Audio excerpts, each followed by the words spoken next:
Thailand ও কম্বোডিয়ার মধ্যে দীর্ঘদিন ধরে চলা সীমান্ত বিরোধ আবারও রক্তাক্ত রূপ নিয়েছে। বৃহস্পতিবার সকালে কম্বোডিয়ার উত্তর পশ্চিমাঞ্চলীয় ও ডার মিনচেই প্রদেশের প্রাসাদ তমুয়ান তোম মন্দির সংলগ্ন এলাকায় দুই দেশের সেনাবাহিনীর মধ্যে গোলাগুলির ঘটনা ঘটে। এতে এখন পর্যন্ত 2 জন বেসামরিক নাগরিক নিহত এবং 4 জন আহত হওয়ার খবর পাওয়া গেছে। দুই দেশের সেনাবাহিনী একে অপরকে প্রথমে গুলি চালানোর জন্য দায়ী করেছে।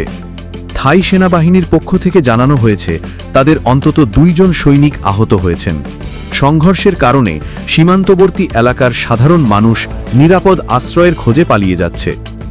থাইল্যান্ডের দক্ষিণাঞ্চলীয় কালান্তা থেকে টেলিফোনে দেওয়া এক প্রতিবেদনে সাংবাদিক টনি চ্যাং জানান, জাতীয়তাবাদী আবেগ থাইল্যান্ডে কয়েক মাস ধরেই দানা বেঁধে আসছিল। এই মুহূর্তে জনমনে প্রচণ্ড ক্ষোভ বিরাজ করছে, বিশেষ করে কম্বোডিয়ার সাবেক প্রধানমন্ত্রী হুনেন এবং থাইল্যান্ডের সাবেক প্রধানমন্ত্রী পঙ্গান চিনাওয়াতের প্রতি। সম্প্রতি প্রকাশ্যে আসা একটি ফোনালাপে থাইল্যান্ডের রাজনৈতিক অঙ্গনেও অস্থিরতা তৈরি হয়েছে।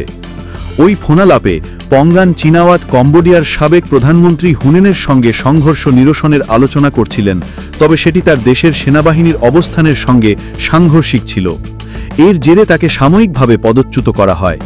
টনি চ্যাং আরও জানান, মে মাসেও এই অঞ্চলে একটি সংঘর্ষ হয়েছিল যেখানে এক কম্বোডিয়ান সৈন্য নিহত হয়।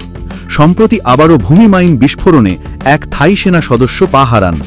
থাই সরকার প্রথমে বলেছিল এটি পুরনো মাইন ছিল, পরে সেনাবাহিনী দাবি করে মাইনটি সম্প্রতি কম্বোডিয়ার সেনারা পুঁতেছে। এই সব বিরোধ ও বিভ্রান্তি পরিস্থিতিকে আরও ঘোলাটে করে তুলেছে।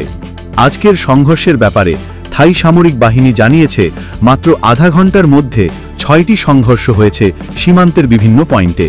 সবচেয়ে গুরুতর ঘটনাটি ঘটে থাইল্যান্ডের সুরিন প্রদেশে, যেখানে গ্র্যাড রকেট হামলায় 2 জন বেসামরিক নাগরিক নিহত হন এবং 2 জন আহত হন। এই সীমান্ত অঞ্চলটি বহু দশক ধরেই বিতর্কিত। এর মূল সূত্রপাত ফরাসি ঔপনিবেশিক আমলে, যখন ফ্রান্স অঞ্চলটির সীমারেখা নির্ধারণ করেছিল।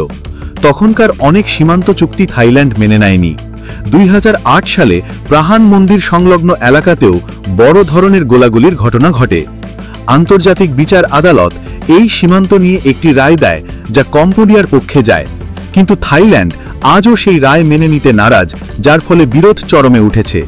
কম্বোডিয়ার সাবেক প্রধানমন্ত্রী হুনেন ক্ষমতা ছেড়ে দিলেও তার ছেলে এখন দেশের প্রধানমন্ত্রী।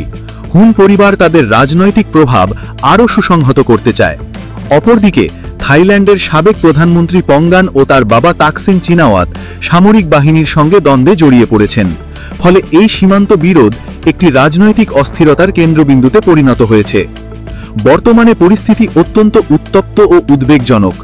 বিশ্লেষকরা বলছেন, সীমান্তের এ অস্থিরতা যে কোনো সময় বৃহত্তর সংঘর্ষে রূপ নিতে পারে।